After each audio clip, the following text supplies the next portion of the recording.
नमस्कार, मेरा नाम है मिथिलेश कुमार गुप्ता।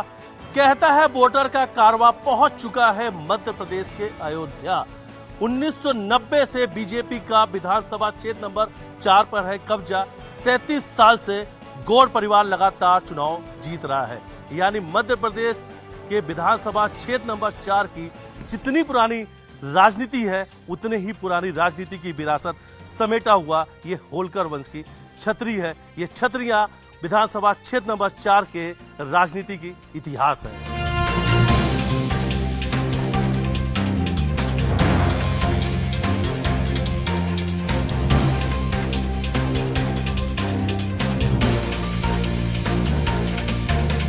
सर यहाँ पे बाकी तो सब बढ़िया है, लेकिन यहाँ पे ये पुराना बाजार है तो यहाँ पे पार्किंग की दिक्कत होती है। यहाँ पे सारे लोग जो आते खरीदारी करने तो यहाँ पे पार्किंग की बहुत दिक्कत होती है। विकास तो बहुत बढ़िया हुआ है। स्वच्छता अभियान के मद्देनजर छतरियों का इनने विकास बढ़िया करा है।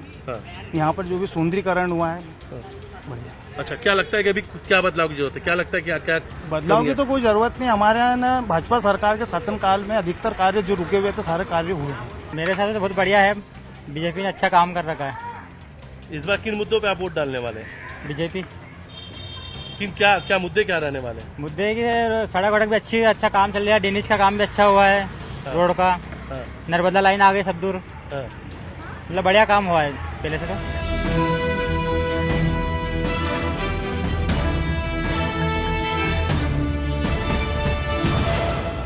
हमारे इंदौर में यहाँ पे ट्रैफिक की भी परेशानी है और ये गाड़ी लगाने की भी दिक्कत है। हर जगह बाजार पुराना, कितना दिक्कत जाती है? बहुत ज्यादा आती है क्योंकि वहाँ पे भी क्या है, इतनी जगह चौड़ी करने के बाद में भी लोग मानते नहीं, गाड़ी घोड़ा लगा ही लेते हैं। दुकानदार कुछ बोलता नहीं है। अगर सेंट्रल लाइट लग जाए तो महिलाओं को आने जाने में रात में तकलीफ नहीं होए। पूरा अंधेरा रहता है यहाँ से वहाँ तक, ये इधर से इधर। और थोड़ी सी गुंडागर्दी बहुत ज्यादा है यहाँ पे रात में। यहाँ पे कहाँ पे? ये पुल पे।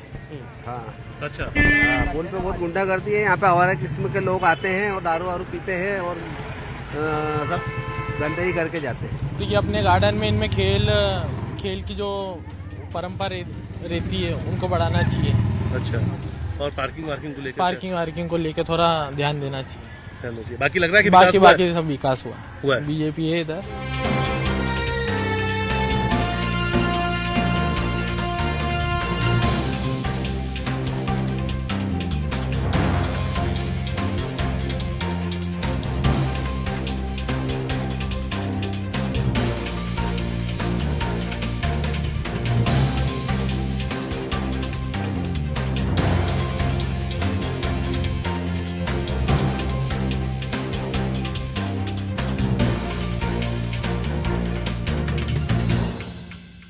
अभी तक हमने जाना कि विधानसभा क्षेत्र नंबर 4 की जनता किस मुद्दों पर अपना वोट डालने वाली है।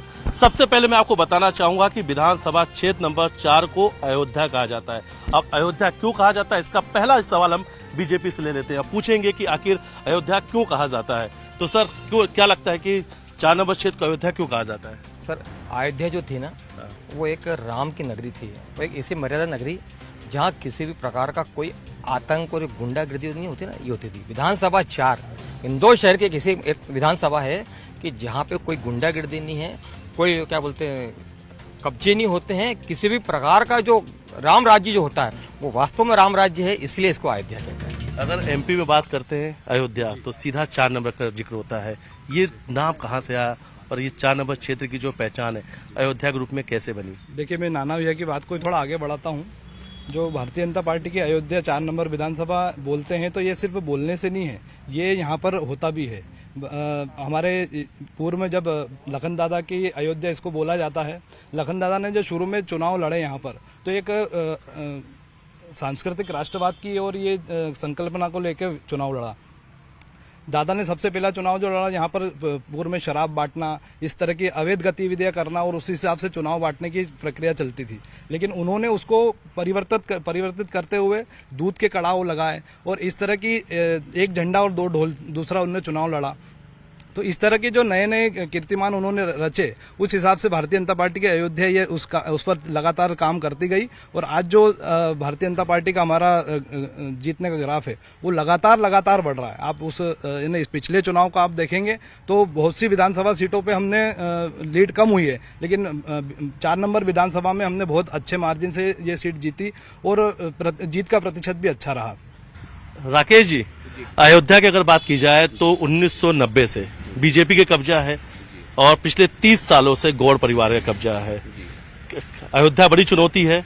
1985 में चुनाव कांग्रेस जीती थी, उसके बाद से खाता नहीं खुला। कैसे जीतेंगे इस बार? देखिए, अयोध्या का ये मतलब होता है राम राज। क्या 4 नंबर में राम राज है? सबसे ज्यादा अपराध, सबसे ज्यादा कब्जे, सबसे ज्यादा बीजेपी में आपस में संघर्ष, मारपीट, थाने में रिपोर्ट, ट्रेड रिकॉर्ड देखेंगे पुलिस का आप, तो सबसे ज्यादा जो विवाद है वो भारतीय जनता पार्टी में 4 नंबर में होता है। क्यों होता है? ये रामराज में होता है कहते हैं। तो अयोध्या बना के भारतीय जनता पार्टी को दिखाना था, जिसमें वो असफल रही। सिर्फ रावण राज है 4 नंबर में जो साबित होता है। सबसे कांग्रेस का कहना है कि रावण राज है, गुंडागर्दी है, बड़े गंभीर आरोप लगाए कांग्रेस ने। मैं तो राकेश जी से कहना चाहता हूं कि राकेश जी, आप रहते कहाँ पहले ये बता दें एक बार, मीडिया को ये बताएं आप रहते कहाँ हैं। आपको 4 नंबर की भौगोलिक स्थिति नहीं मालूम? यहाँ घर घर में भारतीय जनता पार्टी का कार्यकर्ता है और हर घर में जाके पूछ लो आप। कोई घर ये बोल दे कि भारतीय जनता पार्टी ने हमारे लिए मदद के लिए नहीं आए। कहाँ थे ये जितने लोग टिकट मांग रहे, कहाँ थे कोरोना काल में? भारतीय जनता पार्टी का ही कार्यकर्ता रोड पे था। भैया, इसका जवाब मैं ज्यादा बिल्कुल बिल्कुल बताइए। देखिए, मैं एक निर्लिप्त व्यक्ति हूँ। मैं एजुकेशन इंस्टीट्यूट से जुड़ा हुआ व्यक्ति हूँ और मेरा जीवन इसी क्षेत्र में कट गया 4 नंबर में। और पिछले 30 साल से लखन दादा हो या मालिनी भाभी हो, इतना जबरदस्त विकास हुआ है। और जब से मोदी जी का मंत्र आया है, सबका साथ, सबका विकास, सबका विश्वास और सबका प्रयास, वो चारों इस क्षेत्र में, इस जगह पे अयोध्या के नाम को जो है अपने आप में संकल्पित करता है। और इस बार भी हम इस अयोध्या से रिकॉर्ड मतों से जीतेंगे, ये हमारा संकल्प। मारपीट जैसी, गुंडागर्दी जैसी स्थितियां हैं 4 नंबर में। कहाँ कब्जे हैं पहले ये बताओ ना। आप आरोप लगा रहे हो तो प्रमाणित करो हमें। क्या ये यहाँ पे कब्जे करे कि यहाँ पुलिस? अरे प्रशासन को क्या समझते हो? क्या हाथ की कठपुतली समझते हो क्या? जैसे तुम्हारी सरकार में होती थी वैसे हमारी सरकार में थोड़ी होती है। सारा इंदौर जानता है कि कौन क्या है, किसके चेहरे पे नकाब है, किसके चेहरे पे नकाब नहीं है। अगर यह अयोध्या उस स्तर की अयोध्या अगर बनी होती तो आप बताइए, मैंने नाम ही नहीं लिया। आप नाम ले रहे हैं, मैंने नाम ही नहीं लिया। मैंने नाम नहीं लिया। एकलव्य गौड़ का आप नाम ले रहे हैं, मैं तो ले ही नहीं रहा हूँ। मैंने नाम नहीं लिया। आप अपने नेता को बदनाम कर रहे हैं। मैंने बोला इस क्षेत्र में गुंडागिर्दी है। आपने क्या बोला? एकलव्य गौड़ का हमने नाम नहीं लिया। हम नहीं बोल रहे कि एकलव्य गौड़ गुंडे हैं या नहीं है। आप बोल रहे हैं, आप बता रहे हैं कि आपका नेता गुंडा है। अगर 4 नंबर विधानसभा में विकास की अगर देखा जाए तो आज पिछले 33 साल से ज्यादा से बीजेपी का यहाँ पर कब्जा है। और बीजेपी ने इस विधानसभा 4 में अब तक ऐसा कौन सा बड़ा प्रोजेक्ट यहाँ पर लाया है जिससे ये बताया जा सके कि 4 नंबर में बड़ा विकास हुआ है? ये इनके पास अब कोई मुद्दा बचा नहीं है। ये कुल मिला के भाजपा को बदनाम करने की कोशिश करने में लग गए हैं। जी, आपसे एक अहम सवाल ले लेते हैं कि अगर महापौर वाले की बात करते हैं, अगर हम नगर निगम चुनाव की बात करते हैं तो 2 वार्ड जो है मुस्लिम बाहुल इलाके, उसमें से 1 वार्ड से बीजेपी को वोट मिला था। अगर अयोध्या की बात की जाए तो ऐसा कहा जाता था कि वहां से वोट कांग्रेस को मिलता है, बीजेपी को नहीं मिलता है। तो कैसे इस बार आप लोग इस जो वोटिंग हुई उसको कैसे देखते हैं आप? देखिए, जो महापौर का चुनाव है या पार्षद का चुनाव है और ये विधानसभा का चुनाव है, यह मुद्दों पे आधारित वोटिंग होती है।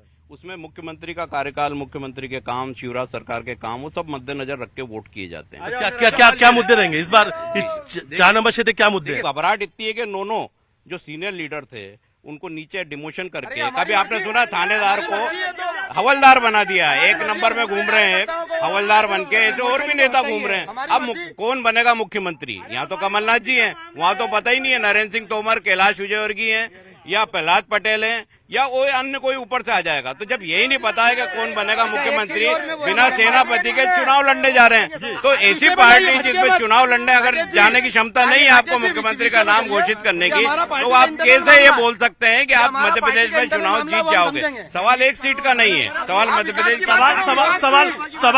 सवाल एक है, सवाल एक जरूर है कि 33 साल से कब्जा है। इस कब्जे से ये जो कब्जा है वो इस कब्जे से कैसे जीत पाएगी कांग्रेस? कौन सा कैंडिडेट इस बार उतारने वाले हैं? किन मुद्दों के साथ उतारने वाले हैं? देखिए निश्चित तौर पर जो हमारा कैंडिडेट आएगा वो सारा मूल्यांकन करने के बाद मैदान में उतरेगा, लेकिन भारतीय जनता पार्टी के पास एक ही परिवार और एक ही कैंडिडेट है, उसके सिवा कुछ नहीं है। बाकी तो ये जितने हैं ये सब पोछा लगाने वाले हैं, इनको टिकट नहीं मिलेगा। टिकट मिल सकता है। मैं इनका बहुत अच्छा जवाब देना चाहता हूँ। कांग्रेस पार्टी में आज की तारीख में कोई प्रत्याशी इंदौर से लड़ने लायक नहीं है, तो बड़नगर से लाके लड़ा रहा हो। आप यहाँ से उतारो ना किसी को, आप 4 नंबर से लड़ाओ तो हम जानेंगे कि 4 नंबर से आपने लड़ा है। बड़नगर से आप लाके लड़ा रहे हो, ऐसे पैसे ले लेके आप टिकट बांट रहे हो। परिवारवाद का आरोप लगाया जा रहा है, परिवारवाद का कि एक ही परिवार से कैंडिडेट होते हैं। नंबर पूरा ही परिवार है, पूरी विधानसभा ही एक परिवार है, तो परिवारवाद तो होगा ही ना, क्योंकि हम सबको परिवार मान के चलते हैं। परिवारवाद स्वीकार कर रहे हैं। एक नेता नहीं है भारतीय जनता पार्टी के पास जो विधायक का कैंडिडेट बन सके। 30 साल से बीजेपी के नेताओं को कुचल दिया गया, समाप्त कर दिया गया। क्यों किया है? किन लोगों ने किया है? ये बात सामने आना चाहिए। एक परिवार पूरा टिकट ले रहा है, ये भारतीय जनता पार्टी, इनको दो विधायक का टिकट, क्यों नहीं देते उनको? उम्र हो गई है, दो इनको लड़ाओ। आप आज देख लो कि हम मेट्रो से लेके टेम्पो से लेके मेट्रो तक के सफर में आ गए हैं, तो ये किन्ने किया है? भारतीय जनता पार्टी ने स्मार्ट सिटी बनाई है। हमारी विधायक के नेतृत्व में हम स्वच्छता के मामले में 6-7 बार प्रथम आए हैं, तो ये छोटी मोटी बात नहीं है। विकास हुआ है या अधूरा है? अभी तो विकास हुआ पर अधूरा है। विकास हुआ पर थोड़ा अधूरा है। पिछले 20-30 सालों में 4 नंबर में क्या कुछ बदला है? यहाँ